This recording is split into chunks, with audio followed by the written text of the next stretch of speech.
Bacalah Alkitab, doa tiap hari. Bacalah Alkitab, doa tiap hari.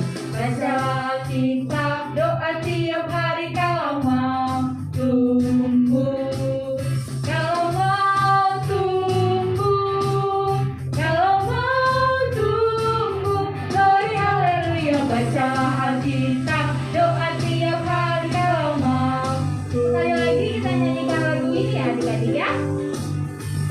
Bacalah Alkitab, doa tiap hari. Bacalah Alkitab, doa tiap hari. Bacalah Alkitab, doa tiap apa? Kalau mau tumbuh, kalau mau tumbuh, kalau mau tumbuh, kalau mau tumbuh, glory haleluya. Bacalah Alkitab, doa tiap hari. Kalau mau tumbuh.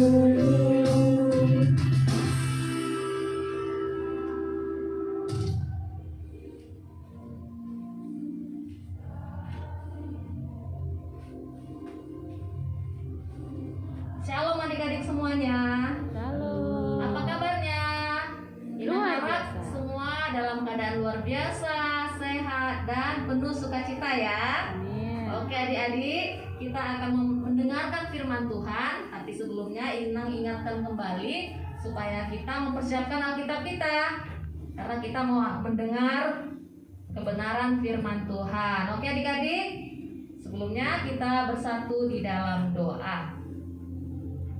Tuhan Yesus yang baik, terima kasih Tuhan Yesus buat kebaikan Tuhan kepada kami pada pagi hari ini. Kami bersyukur kami boleh berkumpul Tuhan dalam ibadah sekolah minggu GKPS Pekanbaru. Tuhan Yesus, walaupun jarak menghalangi kami guru-guru dan anak-anak sekolah minggu, tapi kami yakin dan percaya Tuhan ada di tengah-tengah kami. Roh Kudus ada menerangi kami semuanya. Terima kasih Tuhan, dan kami akan mendengarkan firman Tuhan. Kiranya Tuhan berbicaralah kepada kami sehingga kami bisa mengerti apa yang menjadi kehendak Tuhan dalam hidup kami. Terima kasih Tuhan Yesus, di dalam nama-Mu yang kudus kami siap untuk mendengarkan firman Tuhan. Amin. Oke adik-adik, firman Tuhan pada pagi hari ini, hari Minggu ini diambil dari Kolose 2. Semuanya buka Alkitabnya di Kolose 2 ayat yang ke-6 sampai ke-7. Udah ketemu? Udah dibuka Alkitabnya? Kolose 2 ayat 6 sampai ayat yang ke-7. Oke, kita baca sama-sama ya. Inang baca dari sini, adik-adik baca semua di rumah masing-masing ya. Kita mulai. Kolose 2 ayat 6 sampai 7. Kepenuhan hidup dalam Kristus. Kamu telah menerima Kristus Yesus Tuhan kita. Karena itu hendaklah hidupmu tetap di dalam Dia. Hendaklah kamu berakar di dalam Dia dan dibangun di atas Dia.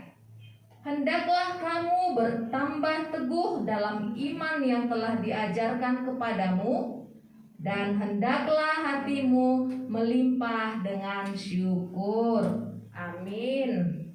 Itu nasihat tadi adik-adik ya, dari Kolose ya. Jadi Injil Kolose ini, nats kita yang baru kita baca tadi, itu adalah suatu nasihat.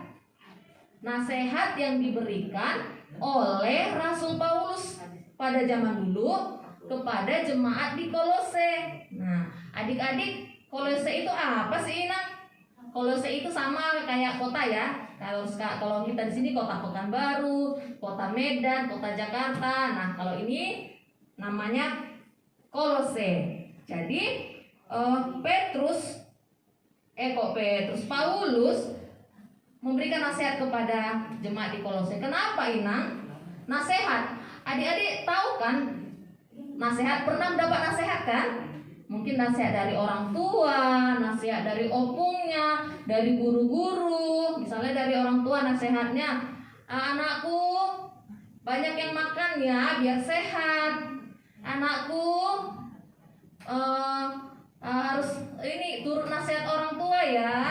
nanti kamu bisa berhasil jadi anak baik. Nah, contoh nasihat dari guru di sekolah.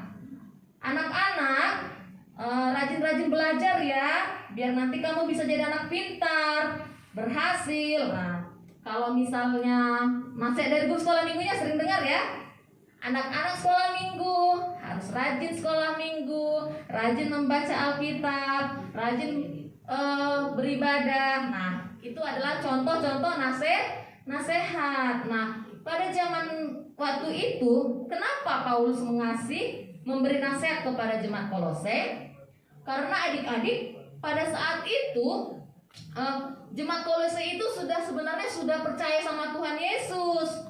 Mereka semua sudah mengakui bahwa Tuhan kami itu adalah Tuhan Yesus. Mereka sudah percaya semua.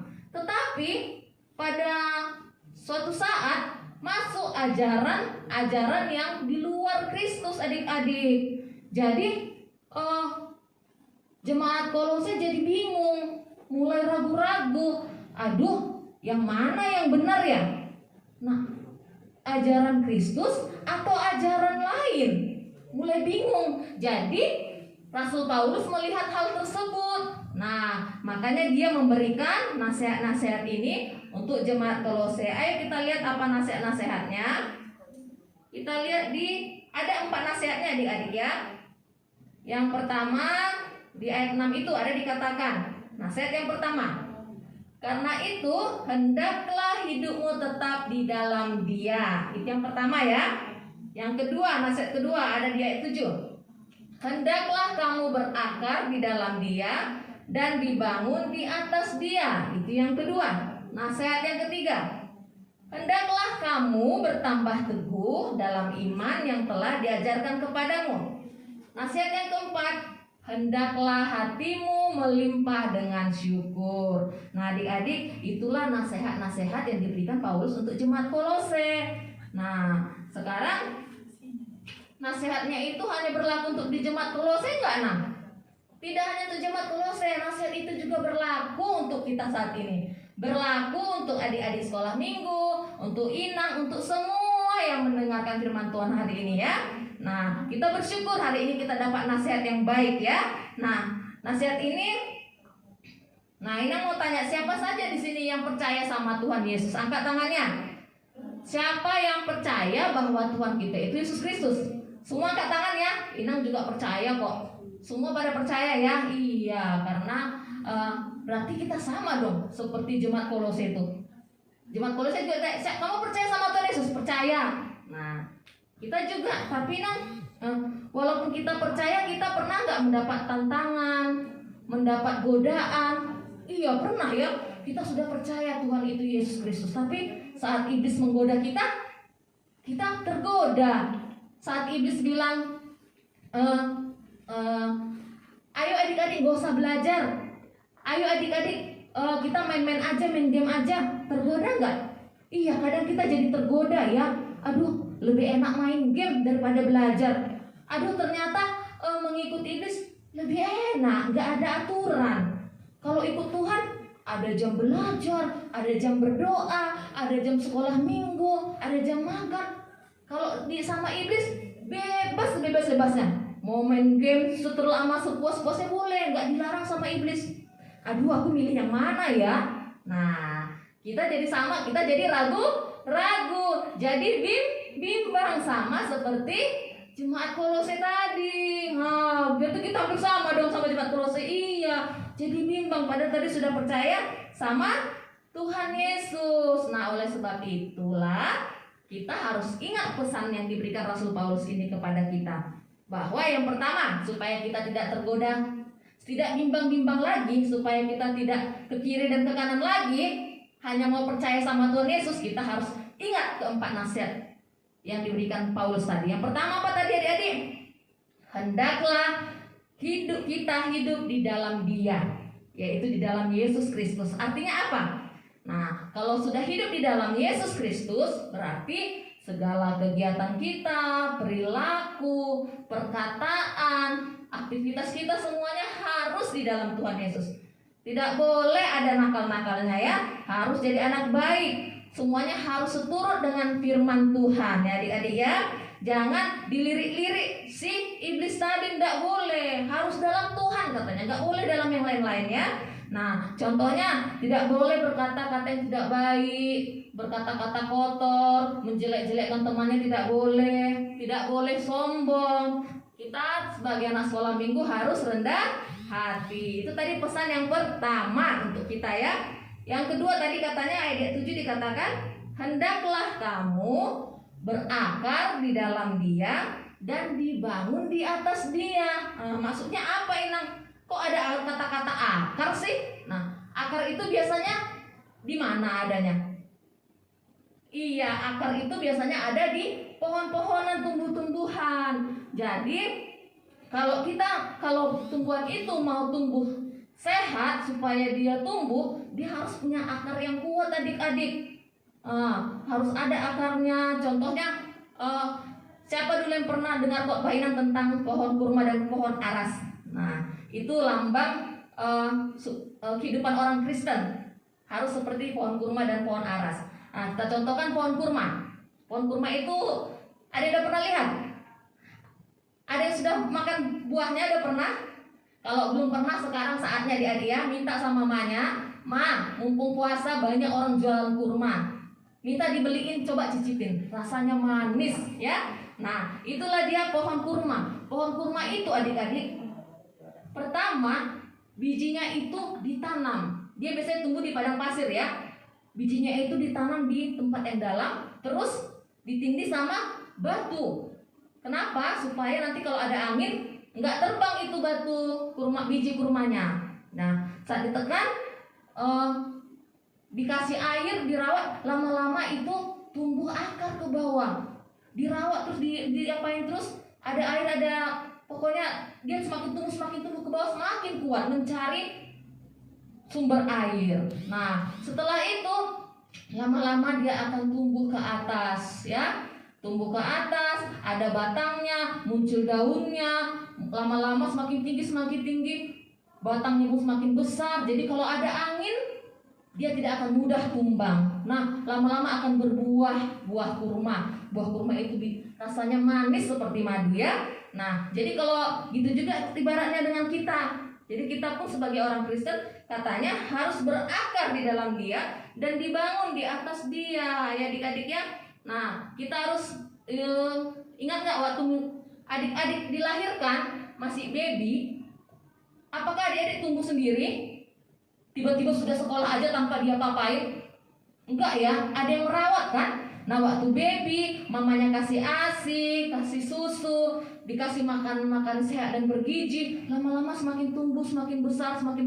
Tadinya belum bisa jalan, jadinya bisa jalan, bisa berlari, sekarang sudah bisa sekolah. Iya kan adik-adik? Itu semua karena dirawat sama orang tuanya, dikasih makanan yang bergizi, jadi tumbuh sehat dan besar, dan juga jadi anak baik. Kenapa? Karena Tuhan juga menyertai kita. Tuhan juga memberi pertolongan kepada kita, menjaga kita sehingga kita bisa tumbuh dengan sehat ya adik-adik ya. Nah, begitu juga dengan kita. Ibaratnya tadi akar itu harus berakar di dalam Tuhan Yesus. Jadi kalau datang tadi godaan si iblis, ayo kita main game aja. Kita sudah bilang, no, aku sudah hidup di dalam Tuhan. No main-main game lagi, nggak mau main game terus-terusan, tidak dibolehin. Nah, terus datang lagi iblis, yuk itu ambil coba uang mamamu biar buat jajan. No iblis, itu adik-adik ya. Aku sudah hidup dengan firman Tuhan. Aku sudah hidup dalam Tuhan. Jangan goda-goda lagi. Nah, datang lagi sana. Ayo gak usah dengarkan kata mamamu. Dipanggil gak usah dengar. Kita bilang apa sama iblis? No iblis. Tuhan bilang harus hormat sama orang tua. Oke adik-adik, itu dia artinya berakar di dalam Tuhan. Jadi ada penggodaan iblis, kita tidak tergoda. Kita tetap teguh, tetap kuat ya.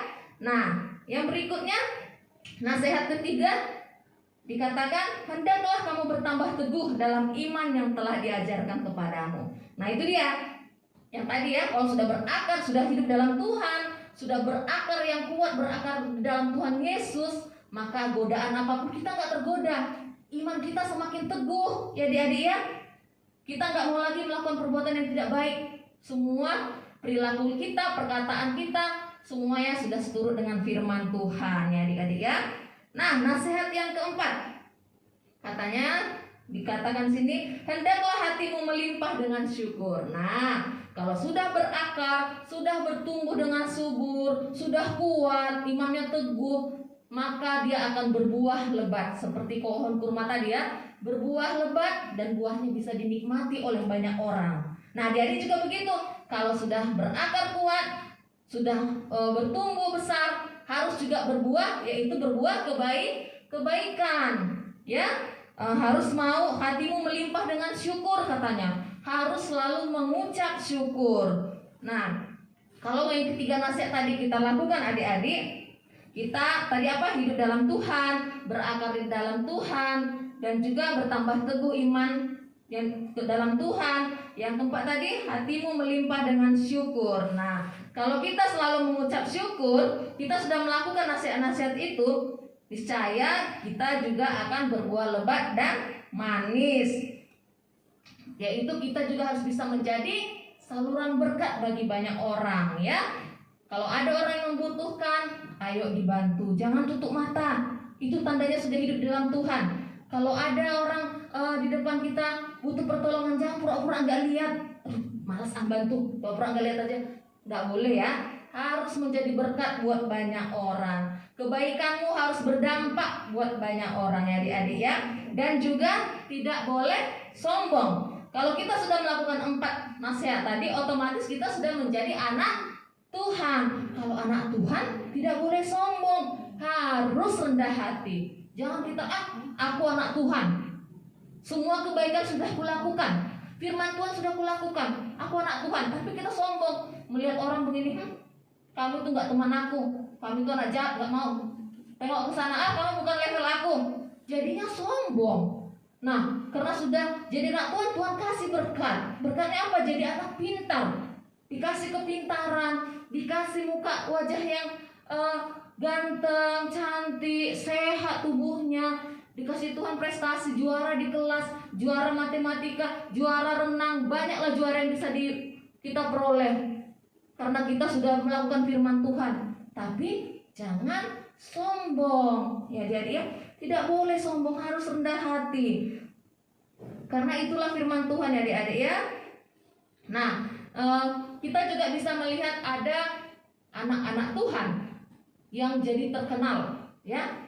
Mungkin kita sudah ada yang tahu ya, kalau misalnya artis itu ada Agnes Monica, ada Daniel Mananta, ada siapa lagi?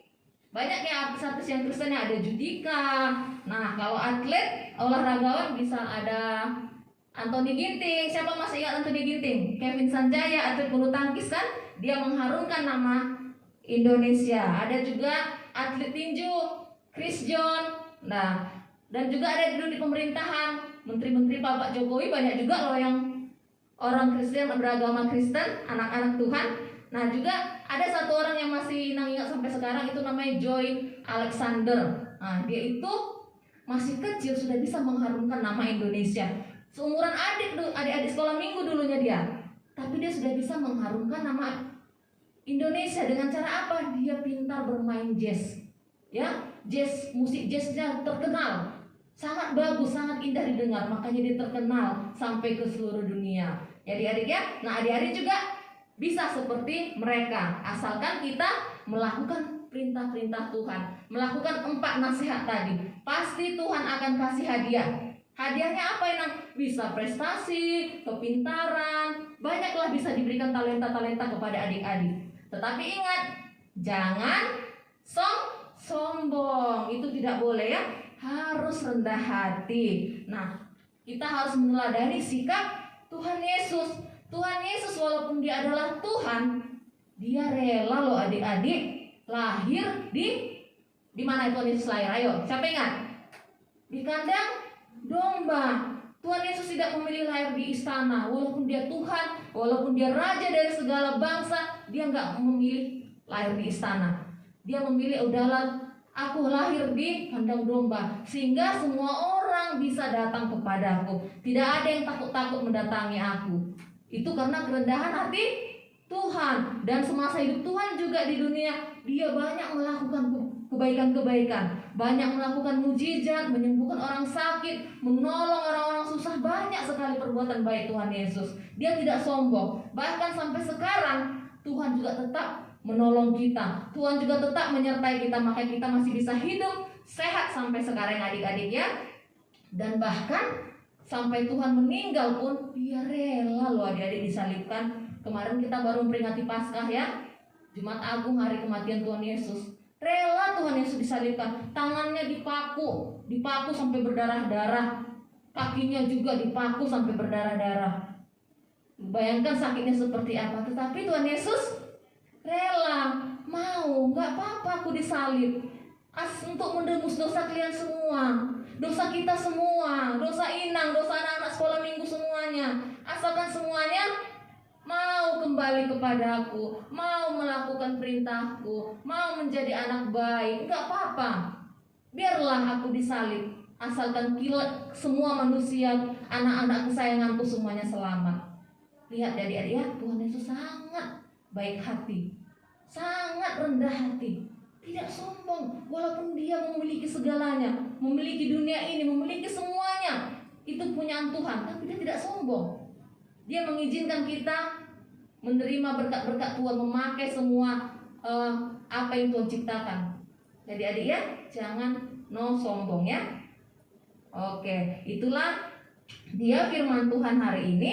Nah, seperti yang tadi Nam bilang, apa-apa saja kita review dikit. Apa-apa saja tadi nasihat Rasul Paulus kepada jemaat Kolose dan kepada kita semua yang ada di sini. Ada berapa tadi adik-adik? Kakak-kakak sekolah minggu ada berapa tadi? 4. Ada 4. Pinter kakak-kakak sekolah minggunya. Ada di rumah juga lebih cepat jawab loh kak. Iya. Oke, ada 4 ya. Yang pertama tadi, hendaklah engkau hidup di dalam Dia, yaitu Tuhan Yesus. Yang kedua, hendaklah berakar di dalam Dia dan dibangun di atas Dia. Yang ketiga, hendaklah bertambah teguh dalam iman yang telah diajarkan kepadamu. Yang keempat, hendaklah hatimu melimpah dengan syukur ya adik-adik ya.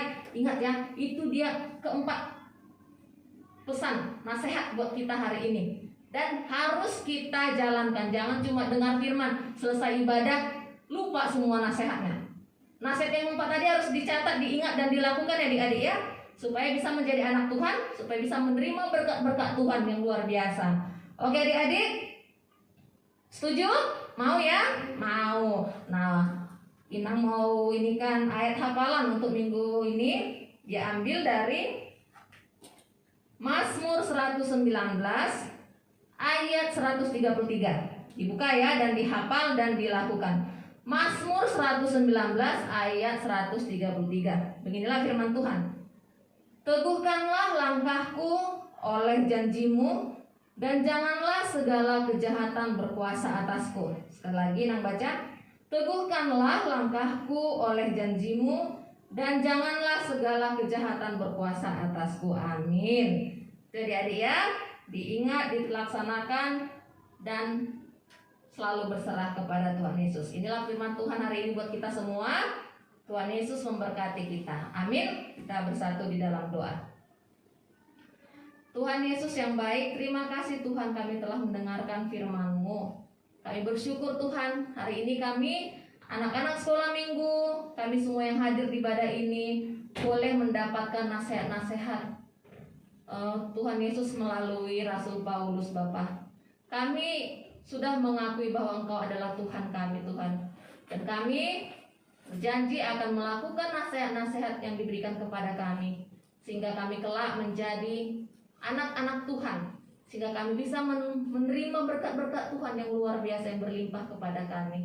Ajari kami selalu Tuhan, agar selalu hidup di dalam Engkau, berakar dan bertumbuh di dalam Engkau, dan juga iman kami tetap teguh di dalam Engkau, serta kami selalu mengucap syukur dalam segala hal, tidak sombong, tetapi kami selalu rendah hati seperti Tuhan Yesus yang rendah hati, yang sangat baik, mau lahir di kandang domba dan juga mati di kayu salib demi menebus dosa-dosa kami manusia ini Tuhan. Terima kasih Tuhan buat segala kebaikan-Mu. Terima kasih Tuhan buat segala pengorbanan-Mu kepada kami. Ajar kami agar selalu menjadi pengikut-Mu yang setia. Terima kasih Tuhan Yesus. Kami juga sebentar lagi akan melanjutkan ibadah kami. Kiranya Tuhan selalu menyertai kami. Terima kasih Bapa, di dalam nama-Mu yang kudus kami berdoa dan bersyukur buat firman Tuhan hari ini. Amin.